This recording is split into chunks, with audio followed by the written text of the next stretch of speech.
Hello everyone and welcome to the latest GDV live session with me, Mehreen Khan. I am the Financial Times Europe correspondent here based in Brussels. Thank you very much for joining us. The topic of today's talk is called The Path to a Sustainable Economy, Sustainability Reporting, a key to change, or maybe question mark, a key to change. So as I said, I'm one of the EU correspondents here at the FT who writes a lot about environmental policy. That includes everything from emissions targets to the growing regulatory empire that I think is EU green policy. And today we're going to be focusing on quite a specific, or one particular specific area, which is about reporting obligations and some of the new rules and obligations that are going to be put on the corporate sector. It is my pleasure to have a very interesting and diverse panel today, and hopefully we should be having a brilliant chat. Before I introduce them, to everyone watching who's taking part and who has recourse to the hashtag GDV Live on LinkedIn or Twitter, I'd encourage you to write in your comments, to respond to the participants as they're making their interventions, to ask questions, because I will be seeing hopefully a very interactive list of all your contributions, and it'd be great to put them to the panelists and to address them as they come. So I'd encourage everyone, if they've got something to say it, and hopefully we can get into it. So introducing my panel, first of all, here in Brussels, I assume, but I'm not sure, we have Sirpa Petkanainen, who is a member of the European Parliament. Secondly, we have Thierry Philippinat, who's head of research and advocacy at Finance Watch, an NGO. And finally, we have Christa Furica, who's chief financial officer for Munich Re. I don't think Munich Re needs too much of an introduction. We have about 50 minutes for the conversation. Hopefully we'll be running on time, and if anything, we'll probably be missing out on a few topics given how much there is to talk about. So panelists, maybe I will start, Dr. Yurica, with you, and a quite broad and general question about what is the state of the world right now, the status quo in terms of the sustainability obligations that Munich Re has. And of course, we know that the EU has come up with a new corporate finance sustainability directive. So what do you do as it stands, and what will the new EU rules potentially make incumbent upon you should they become law? Yeah, well, thank you. First of all, good afternoon from my side. It's a pleasure to be here. Yeah, well, sustainability is absolutely key to Munich Re. It's part of our strategy. We only very recently, end of last year, published a strategy which we called Ambition 2025, and intertwined with financial targets, with sustainability targets in this strategy. But beyond that, I think Munich Re has been highlighting to effects of climate change, I think, for 40, 50 years already. So it's always been a topic we have been very emotional about, which always has been very relevant for us, not only from a business perspective, but also from the perspective as corporate citizens, as good corporate citizens globally. So we really endorse that a lot in our strategy, and it's of high importance for us. Now, looking at the new reporting requirements, we highly welcome them. It can be a real game changer, a really powerful tool going forward to accelerate developments in the area of sustainability, if the reporting requirements are shaped and in a way that they really are fit for purpose. And I think there's a couple of topics we can talk about later on, like proportionality, like really focus, these kind of things. But I think the high-level summary really is that we are welcoming them because they can be so powerful and really make a difference in making us all a little bit more sustainable, a little bit greener, and help also policymakers to develop Europe towards a greener Europe going forward. Thank you. That's a very good introduction. Sirpa, maybe we could go to you. What is the driving logic behind the EU's new requirements? I mean, Dr. Yurica said that he very much welcomes them, but he also spoke about proportionality. Maybe you can explain what you think these new obligations are meant to achieve, and what legislators want them to achieve. Well, let's start with the bigger picture. The different kind of a legislation form a framework for sustainability in financial sector. We do have the disclosure regulation, and we do have the taxonomy that is under the fight, but it is supposed to tell what to measure and how to measure. It says it needs to be science-based, based on indicators and life cycle analysis. And the whole sort of a point behind there is that we increase transparency and comparability, and this means harmonization, what you measure, how you measure, and about the information. And so this is very good piece of the regulation to come on this piece, so that it actually gives the information for investors about what kind of companies they are. And that's why I think it should be even better and clearer, the science-based life cycle analysis and the indicators, so that we harmonize the data what we are using. And of course this needs to be done later on in the global level. But this actually gives the granular information for our financial sector to gear the investment from less sustainable and to frankly on sunk investment and risk investments to more sustainable ones. And I think it's a good tool, but maybe we discuss it later on. I do see some issues that I would like to be developed in the longer run in this reporting. We see quite a lot only after we see the delegated acts, how actually this is going to be framed and the reporting is going to be done. But my last point is, if I could prefer, I would have put it on the accounting directive, so that you would have had only one reporting and one a report on the single access point. But this is not going to happen, so we just need to streamline it so that we do not have too many audited reports. Auditing is important so that it is reliable, the information what we get, and then that it is linked to transition plans. Not only that the company reports, but it needs to take the action accordingly if it is failing, like you do in economic side also. That's I think we can get into some of the specifics later. Thierry, I want to bring you in and maybe again on the big picture stuff. So, I mean, for Finance Watch, what is the importance of, I mean, these various reporting, disclosure requirements? Is it, I mean, I think sometimes it's seen as a bit of a silver bullet, and the way into more transparency and having more data is always better, because then we can do more evidence-based policy making. But I mean, do you think that, I mean, a lot of these obligations are really as important as sometimes they are hyped up to be? Thank you very much. That's a very good question. I would say Finance Watch sees those obligations, or those coming obligations, as indispensable, absolutely indispensable, but not sufficient as such. Because it's not a silver bullet, but if you don't have them, there's no way you can do everything you have to do, because you need information to act.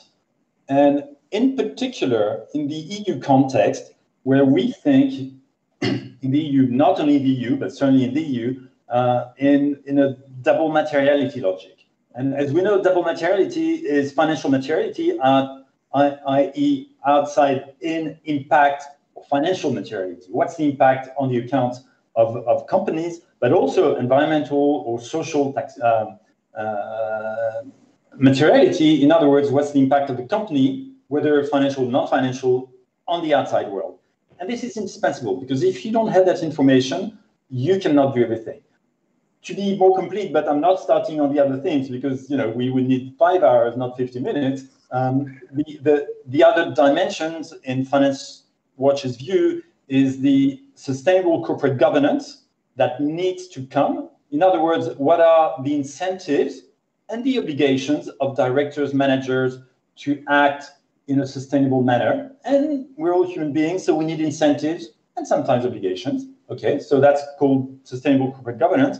In our view, but that's a huge different topic, something Finance Watch does a lot of work on, is the prudential dimension, because sustainability risk, in our view, are not well taken into account in prudential regulation, and they could be better taken into account. But that's an entirely different topic, so I'm not starting here. Sure. I mean, maybe just I want to pick up on this issue of double materiality, because it's a phrase that came into my world a few weeks ago and it sort of bamboozled me. But as you mentioned there, it's actually, despite this sort of terrible, clunky term, it's a very significant way of thinking about a mindset change. Do you think the Commission's various directives and regulations are achieving double materiality, or is it too early to tell whether in substance that is what we will get at the end, in a few years' time? Yeah, it is not too early to tell that clearly the EU is taking that direction. If you take the NFRD directive, or NFRD 2014, there was no mention of materiality there. And then you had guidelines 2017 that hinted towards them. 2019, guidelines on climate reporting, non-binding guidelines. Okay, then start speaking about double materiality. The recent EFRAG report on sustainability standards, reporting standards, is very, very, very clear about the fact that we, in this part of the world, think double materiality. And it is absolutely obvious that the European Commission and the EU in general is going in that direction, which makes for a big difference with a number of reporting initiatives that are very important in this world. You know, the SASB, the TCFD, and related, you know, all the work done by FRS as well, which think single materiality, in other words, only financial materiality. And nobody, you know, says that financial materiality is not important. Of course it is important. But certainly what we're saying is that it's only half of the question, and the other half of the question is as important. So there's no ambiguity that the EU is going in that direction. Obviously, ask the question to Sirpa, what legislators will decide in the end is another question, but clearly the direction is given. Mm-hmm. Thank you. And which is good. I mean, it's indispensable. Dr. Jurka, maybe how does this notion of double materiality apply to Munich Re? And Thierry also mentioned prudential risk and how maybe that we're still not in a world where that is sufficiently being measured. Of course, you're an insurer. So maybe you could speak upon those 2 points. Sure. Well, I think double materiality is something which meets the requirements from our stakeholders and investors. So in that regard, I think it's not something which we really should debate. What we should debate, though, is that the information we are delivering is really focused enough to really meet the requirements of the stakeholders. Because sometimes nowadays in regulation, I see a tendency to just, collect tons of data, gigabytes of data, which are extremely hard to digest on the one hand side for the recipients, but also to establish that data within your company. It's extremely hard, it's expensive, and sometimes you have the feeling nobody reads it really, and nobody is considering really. So I would welcome a debate about really what is the focus, what are really the requirements to be able to deliver information so exactly to the needs of the different stakeholders. But then double materiality is absolutely no problem for us. It's more the opposite. I think it's needed. So I agree. We don't have a representative here from a smaller size company that might be subject to these, but Dr. Jurka, you say for Munich it's pretty easy and fundamental, because I imagine you have the resources and you've been thinking about this for a long time. If you could imagine yourselves as a CFO in a much smaller organization, is it just completely bamboozling? And also I want to get a sense of whether the idea of double materiality and measuring risk in the real world requires a step change among companies, because they may not necessarily have the tools at their disposal to measure that. And I know Serpa's got a hand up, so we'll go straight to her next, but I wanted to get your opinion as somebody who's actually on the private side. Yeah, maybe I was too optimistic. So even for us, it's really difficult to collect the data. But for smaller companies, it's even worse, I would suggest. Because in our case, at least, we have resources at hand which can really try to prepare the data. But still, it's a huge burden. That's why I wanted to ask for focus also for us. But then proportionality for the smaller players is also of a very high importance. Just imagine, let's take a very practical example, green buildings. So if we as Munich Re wanted to report or will in the future report, to what extent are we insuring green buildings on a worldwide scale? We would need to collect data from our insurance contracts and reinsurance contracts across the globe, and we are doing business in more than 150 countries. And by each single building we're insuring, collect the data if the building is green or not. That is data we don't have as of today. And if standards are deviating internationally, we would have been touching upon international standards shortly only, but maybe we can come back to that later. But if they deviate, then the challenge for us is to ask our, for example, Japanese clients, Australian clients, United States clients to collect the data, especially according to the needs we have for the European reporting. So this international alignment makes it, for us as a big player, or misalignment, depending on how far we get, really hard for us to collect the data. Smaller players have other issues. Their issues are really, what kind of systems do I have in place? How many resources? Can I afford to implement it? It's expensive. It will cost a lot of money. So the challenges are diverse, but it's challenging for everybody. But when I was talking before, I was more talking about the target picture, where we think to give sustainability a push. I think we need to report more, but in alignment between the different European initiatives and in international alignment. And then we'll have a powerful tool at hand to really push sustainability going forward. Yeah, Serpa, you had your hand up, so I'll go to you, and then Thierry, you can jump in as well. Thank you. That it's so easy to continue after the last comments. And, you know, I'm graduated myself from the Helsinki School of Economics and Business Administration. And so in theory, I know how everything works. And I do have a company of myself. It is on a drawer at the moment because I'm not active on that side. But I wouldn't know how to master the accounting effectively in my company. But if I'm decent enough to be an entrepreneur, I'm decent enough to hire specialists, that is accountants, to cover that side. And the smaller I am, the smaller is the cost also. And relatively the same is I get insurance because I'm not able by myself to cover and understand what kind of risks I might bear and so on. So that comes to the SMEs. I know that there's the cutoff, but I think that in the long run, the SMEs should be included. But to do that, we need the harmonized data and in global level. And this kind of in quotes, nutritional value tablets where you can find harmonized calculation methodologies, like you can find it in IFRS. And then it is very complicated to be big multinational, but for the SMEs, it's relatively easy. But when you asked very correctly, how do the companies know? I've been crying after ecological knowledge and competence of companies. You couldn't lead any type of a business if you didn't know, have any mathematical or accounting skills, if you couldn't calculate what is 2 plus 2, or you wouldn't understand what the audited report means, or return on investment, or anything. You would be CEO just saying, well, we have someone in the economic department looking on that. I do not need to care about that. And still with the environmental risks and benefits, it's about that. And so the highest level, CEOs, boards, and the top management at least need a basic ecological and ecosystem knowledge and competence, because by that only you can sort of sort out whether the coal investment is a good idea or causing a double materiality, or whether you should direct yourself to renewables.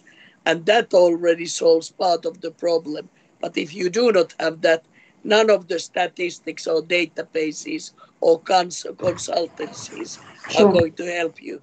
I'm just on, we'll go to Thierry, but you mentioned that there is a cutoff point, but over time you'd probably want to see that go away. Will the Delegated Act sort of build some kind of date into when thresholds should apply? I know we don't really have the legal specifics, but how would you like this to be designed to apply to smaller businesses? Serpa, sorry, that was for you. Oh, wait, you're on mute. How would you like to see, so basically just building on your idea that the cutoff over time should actually go away and it should become an obligation for all companies. Is that? Yes, this is my point.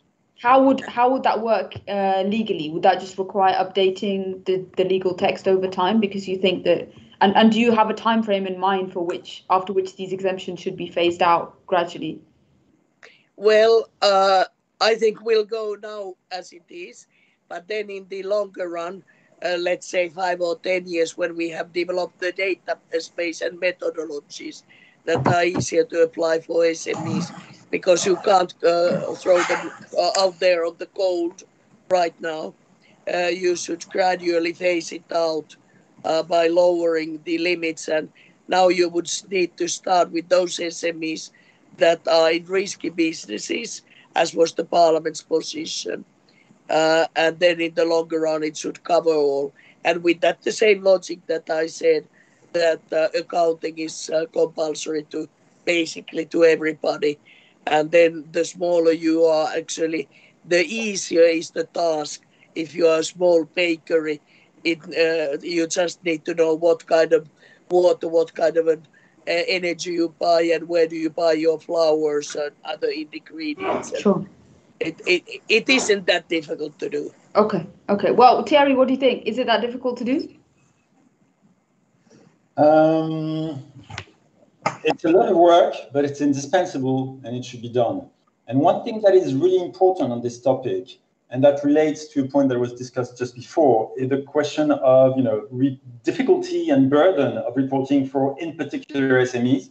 One thing must be borne in mind, and none of us has the answers, all the answers I would say today, is that you cannot think of CSRD without thinking of the work that is being done by EFRAG on sustainability reporting. They go hand in hand. And if you listen to what Patrick de Cambourg, who's leading the EFRAG work, is saying, he's not saying we're going to have lighter reporting requirements for SMEs. He's saying we'll have specific reporting requirements for SMEs, because Patrick de Cambourg is and all that environment, they are very well aware of the fact that it's a challenge, it's not easy, and it's not only a question of burden, but also does it fit the purpose? Is it fit for purpose? Is it what we need? Dr. Eureka said something very important. You need the info, but you don't need too much info, because too much information, kills the information you receive. So how do you strike the right balance? And there's a number of us who are in very close touch with EFRAG, and they're very, very conscious of that. So let's put things in perspective. It's a challenge, but it's not as in yet, it's impossible to do. So that's something really important. Now, if we put things in perspective, you ask, what the global vision of that proposal is. I think there's a number that is really important to bear in mind, is that under NFRD, you had roughly 2,000 companies reporting under NFRD, 11,000 companies if you took national options into account. With CSRD, you're going to be talking about 50,000 companies. So it's a substantial jump in a direction where investors and civil society will be able to assess what's going on. And this is very important. Another dimension which has to be borne in mind, and which is well reflected by the proposal from the European Commission, is that this is also about the stakeholders of the directive. Who are the stakeholders? Who is it targeted to? Of course, it's targeted to investors, institutional investors and asset managers. Of course, if it's not that, we're losing our time. But it's not the only thing. It's also targeted at civil society organizations, academics, all the people doing the analysis, and of course, ESG rating agencies, all the people doing the sustainability analysis and who want to have the parameters, the parameters of the equation to understand what's going on. So this is really going in the right direction. One thing, and that relates to what Sirpa was saying, we certainly regret at Finance Watch, is that there seems to be a link in the proposal between the fact that a company is listed and the fact that it should be reporting. And if you think single materiality of investors who invest in listed companies, you think, wow, that's enough, isn't it not? Well, the only problem is we think double materiality, and obviously listing has absolutely nothing to do with the impact of a company on the outside world. So we feel, and we're saying that this is not incoherent. If you think double materiality, it shouldn't be linked to listing. And you can see that on two things, SMEs, because the CSRD will apply to SMEs listed on a EU regulated market. Okay, so if it's not listed at all, or if it's listed on an non-regulated market, it will not apply. Well, what link does that have with the impact of that particular SME on the outside world? We feel that at the very least, well, it's not the right way of approaching things. At the very least, SMEs from a number of well-identified sectors, which have, it's not their fault, it's just the way it is, which do have an impact on the environment, should be included. And if you take the issue, which is very different from the the SME issue, which is the issue of large companies. Non-EU large companies will be subject to this directive if they're listed in the EU. Well, I could say exactly the same thing as I just said on SMEs. Obviously, that has no link. And if you take, we have an institutional investor with us today, not only an institutional investor, but an institutional investor. When Munich Re has to do its reporting tomorrow, well, what if they invest in a large company not listed in the EU? I haven't checked, but I'm ready to bet I'm not making up a situation. Well, the answer is they will not have the information. Okay, so if the institutional investor or asset managers do not have information, how do you expect them to do the reporting? So, and this links us obviously to, the fact that we have to relate this piece of regulation to the other pieces of regulation, because if you don't have this feeding in particular with investors won't be able to do their job. Sure. I think we're going to get onto other pieces of legislation, but Dr. Jurka, you put your hand up. Do you want to jump in there on some of the points that Thierry and Serpa made? Yeah, indeed, there were many points which are worth being commented. First of all, absolutely right. We need international information. Otherwise, it will be impossible for us to give a holistic and consistent reporting. So that's absolutely key. But I wanted to comment more on the SME stuff again and offer a differentiated picture, because I think it would probably be worth starting the debate a little bit earlier even. And how do we define really an SME? Because it makes a big difference, for example, in which industry you're in. According to the current definition, an insurance company with 25 employees would already be a large company. And there, I'm not sure if really that makes so much sense already. And then on the other hand, there are some small companies who are not acting or not active in capital markets. And I understand that on having double materiality in mind, they also need to publish information. Yes, of course they do. But the requirements, the information requirements other stakeholders have, they might be different from what investors have. So potentially it would be worth looking also at the requirement side and having a very focused approach for small companies. So what is really needed from them to be reported? Not the full stuff, because the full thing is maybe only relevant once you are really a global player acting at stock exchanges, at capital markets, and so on and so forth. So I think a very differentiated discussion would be worth on the SME topic. But having said that, I fully agree. And also for us as investors, then finally, it's important that the scope is extended compared to where we currently are. So I don't think there's any disagreement.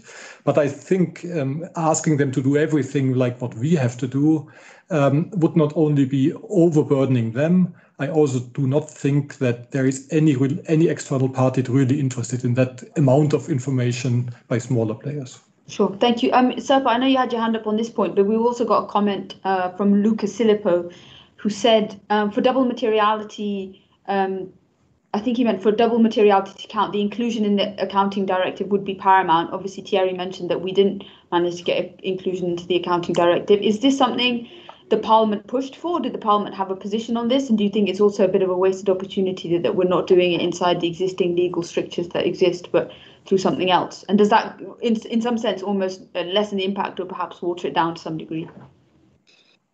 Well, this is the big fight. And yes, actually, double or even triple materiality is in disclosure regulation and taxonomy. And this was what the Parliament fought in there. And you know what is the first materiality. But then the double is important because it is the reflection on what is the impact on the environment.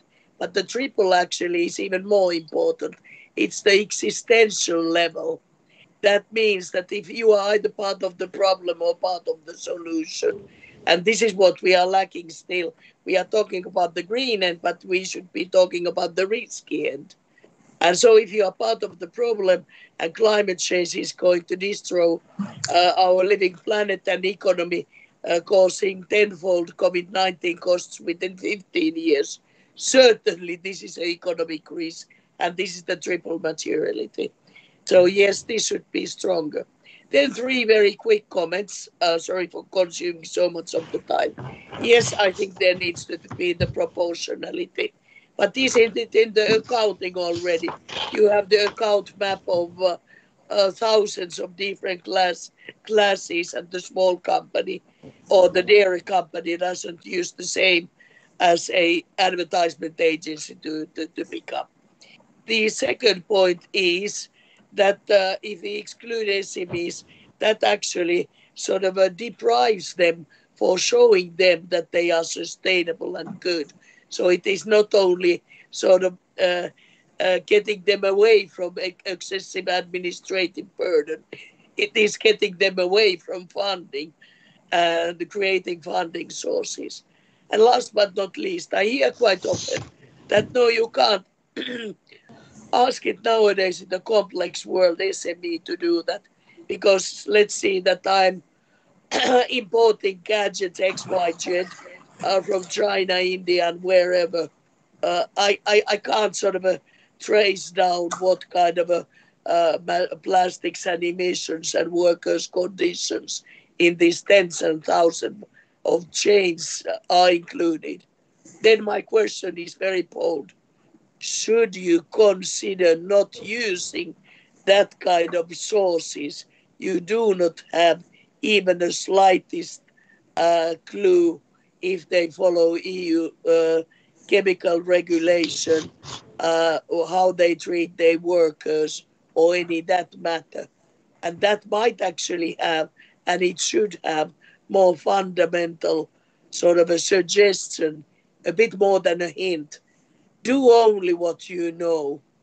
And then just wanted to raise the ease of the European single access point, that there this reports needs to go hand in hand.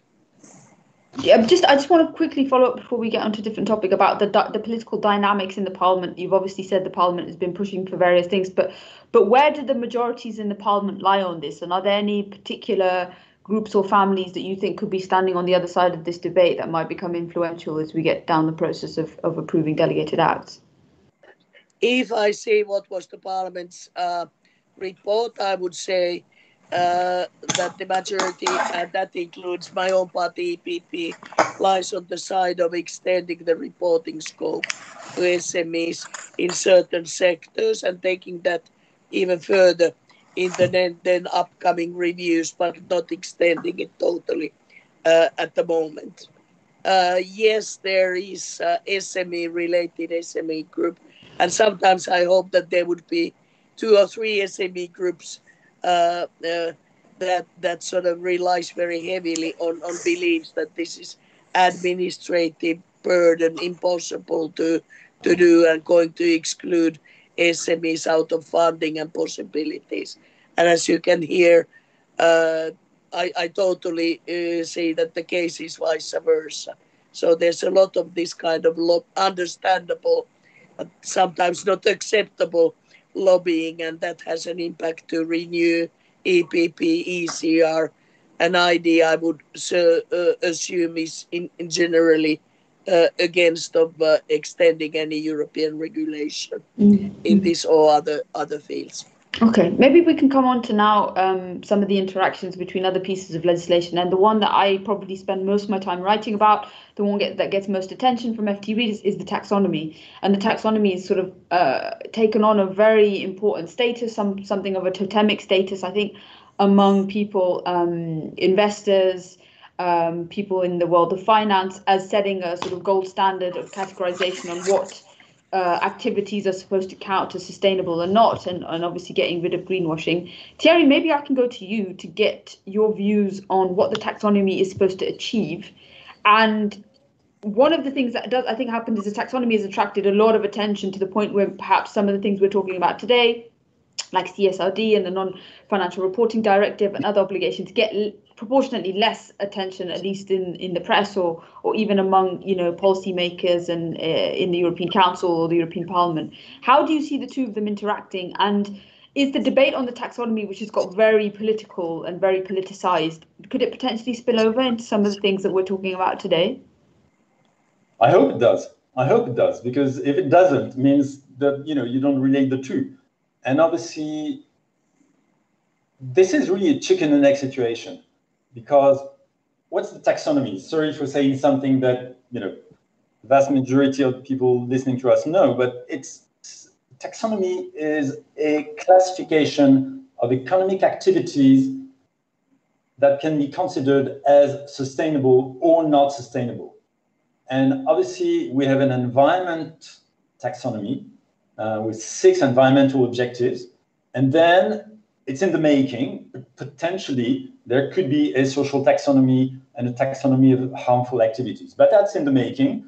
As a member of the platform on sustainable finance, I'm not betraying any secret to tell you that we're working on it, but it's work in progress. Whether it will happen or not, depends on many factors, both technical and then political, so still to be considered. But why am I saying it's chicken and egg situation? Because obviously, if you define, as we know, there are 6 different environmental objectives in taxonomy. 2 of them are the 2 climate objectives, for which the delegated acts have been published, and we know all the discussions and sometimes very difficult discussions that have taken place, and we have 4 remaining environmental objectives. But very interestingly, CSRD, defining the themes of CSRD on the environment, is taking, and of course it's not a coincidence, thank you very much European Commission, they're taking the very same 6 environmental objectives that we have in the taxonomy. On social, they are making proposals, and when I say chicken and egg, this is typically, ideally they should take the same objectives as a social taxonomy that would exist, but that taxonomy does not exist, even if the work is in progress. So, where do you start? So you do your best guess and you proceed by iteration, and then you try to get as close as possible. Same thing with governance. So this is really what should happen. And if it doesn't happen like that, we will have the taxonomy that would be as like an engine in which you would never put any fuel, any petrol, because at the end of the day, taxonomy will need to be fed by data, by information. And this CSRD is about the information that will be provided, hence my comparison. So yes, we have to do, and everybody, all the serious people, and there are many of them working on the topic, know that that work needs to be done. It's really challenging because, none of the 2 pieces of regulation is carved in stone yet. So how do you make sure that they speak to each other, relate to each other, are coherent with each other when it's not, job done yet? Well, that's called communicating, working together, and making sure it's coherent. Sure. Dr. Jorka, do you see the coherence between a lot of the separate pieces of EU legislation and I mean, I'd be interested in your thoughts on how political and politicized the taxonomy has become, as somebody who is watching from the outside and probably going to think, well, at some point, we need to have some certainty about where this thing is going to land, particularly on the 2 outstanding issues of gas and nuclear, which we're not there yet. So I'd be interested in some of your comments as somebody who's probably observing the debate from the outside. Yeah, indeed, we are facing some challenges in our internal implementation project because this alignment, Thierry, you described it very well. It's very important. These things need to be consistent. So the alignment between the different pieces of regulation we get on European level is absolutely key. Otherwise, not only it will be extremely difficult to prepare the information, I think all the readers, they will be confused. If there are separate definitions about what is climate friendly, nobody will understand anymore what we are doing. So in that regard, I think it's absolutely obvious that it needs to be fully aligned. But I understand the practical problems. You start with one piece here, you start with another piece there. Timing is very very tense, very tight in both cases. So you just start and develop it, on the fly, more or less. And we start implementing it on the fly. So it's challenging for all of us. And I think the lessons learned from this is that we all need to be pragmatic at the beginning. So I don't think the first publications of taxonomy data, or also first publications in line with the CSRD, they will not be perfect, because they cannot be perfect given that everything is still in flow. So be a little bit pragmatic with that. Don't expect the precision to be 100% already in the first year, but then learn from that and then introduce it over time. And this brings me back to the topic of audit. I don't think a full audit in the first year makes a lot of sense, because you basically audit against standards which are not final yet. So in that regard, I think phasing in, collectively learning how to deal with that, and then over time develop and increase the quality. I think that's what we need to do anyway. And this is not even uncommon. So if I look back at some introduction of some financial standards, was done similarly. So if you recall Solvency II, for example, or also the implementation of some IFRS standards, I think the practical experience always is that you start and then over time you continue to improve. And then after a couple of years or so, you're on a stable level, the quality is stable, and then everybody learns to live with the information they receive or they prepare, and the whole system gets more and more mature. And I think that's the way we need to handle that. And the only risk for me as a preparer now is that everybody would expect already at an early stage everything to be perfect, because there I can already promise today that will be impossible. Yeah, I mean, there are some maybe rough equivalences. People speak about GDPR in a similar way, where there's been lots of teething problems about compliance, and we should give people time. However, I guess the parallel is that we are told, or at least there is a lot of noise about the fact that the corporate sector is already doing a lot of this stuff. It's already forerunning it, so maybe we shouldn't have too many teething problems. But Serpa, I want to, just on this taxonomy point before we move on, it seems like there is going to be a majority for the current draft delegated act. There might be some people who are not entirely happy with it, but it looks like that there won't be any problems in the Parliament and the Council. And then we have to look forward to the second iteration, or the sort of mini taxonomy that's going to apply to gas and nuclear. How is the Parliament's position shaping up on that? Because it looks like the Commission may even opt for co-decision on those sort of smaller delegated acts, but it's not yet been decided. Would you have a preference? Oh, sorry, you're on mute. We fought very clearly the first level of the regulation for delegated acts. And there's no question about that. This is the avenue, and it is not even legally possible if you are really sort of clear to have co-decision or implemented acts. But still the Council is acting like it would be implemented acts. And think of if you would deal with the IFRS details in this way, that the Germans would tweak in one direction that is more favorable for cars.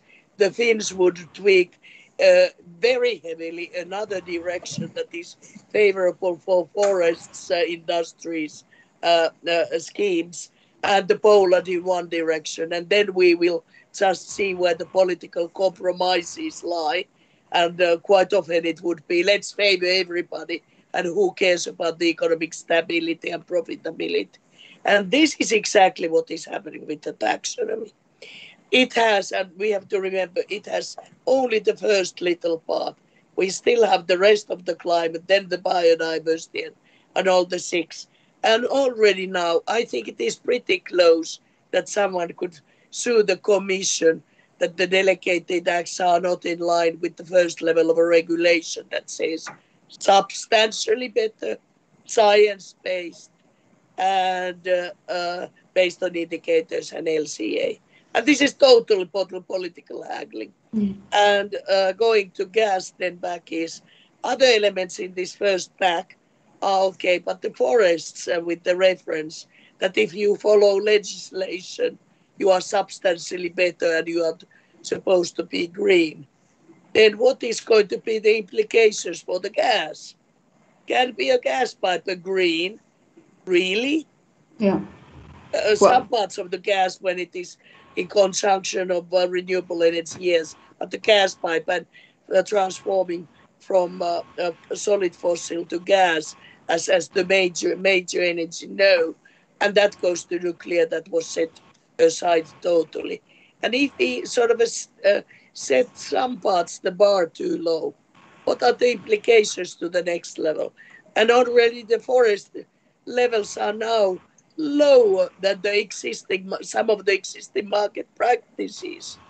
So how do you explain it to the markets and investors that, well, we decided that you were too ambitious?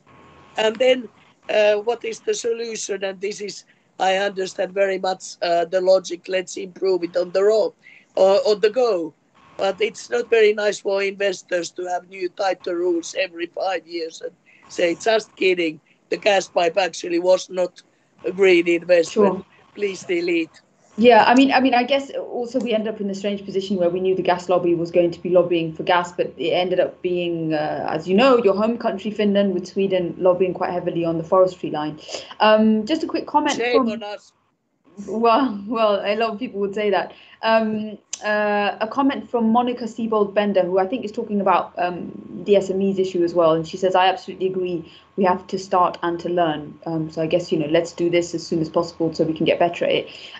We are a little bit running out of time, but I wanted to just get on the international angle and to talk about, so we talk about alignment within the EU's various pieces of legal acts and directives. But what is happening, maybe Thierry, I'll go straight to you. What is happening at the IFRS level in terms of painting an international picture about where we're going in terms of the direction of travel on sustainability reporting? And is it in alignment with what the EU is doing? Well, it's clearly, I don't know if I can say a struggle, but okay, I'll call it a struggle. Between the single materiality block and the double materiality block.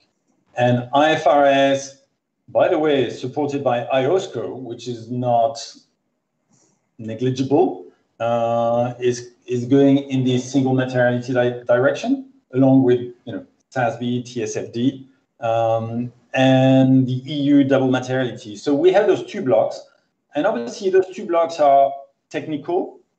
They're also political, let's call a spade, because whoever imposes its norms, will acquire power. There's a power struggle behind this debate as well.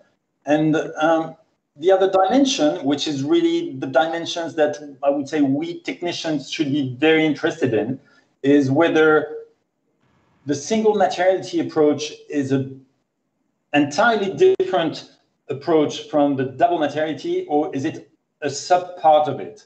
Because I'm often speaking with issuers who tell me, what about starting with single materiality and then we'll embed that into double materiality? Well, on the face of it, it sounds logical. At a high level, you think, oh yes, of course, it's a solution. But then you need to be very technical, and as we all know, devil is in detail. And does that work or not? Much more work needs to be done. And certainly, one of the big challenges once you've identified the technical and political divergences is to see to what extent the job done on the IFRS, SASB side can be made compatible with the work done in the EU. Frankly, I think that's work in progress. I'm also seeing a lot of goodwill on both sides. There is goodwill on both sides, thinking, okay, we need to get beyond that debate, because if we remain there, it's going to be a war that will lead nobody anywhere. So we need to go beyond. But that's work in progress, really. It's not done yet. Thank you.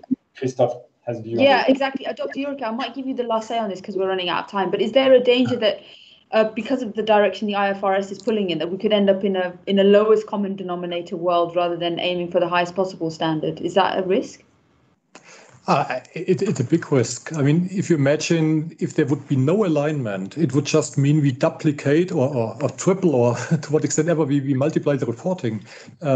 Because finally, we would report according to European law, but then we have clients outside of Europe, and they would need to report according to the local law. And we have relationships also with others, so we probably would have prepare data according to their local law also and deliver to them.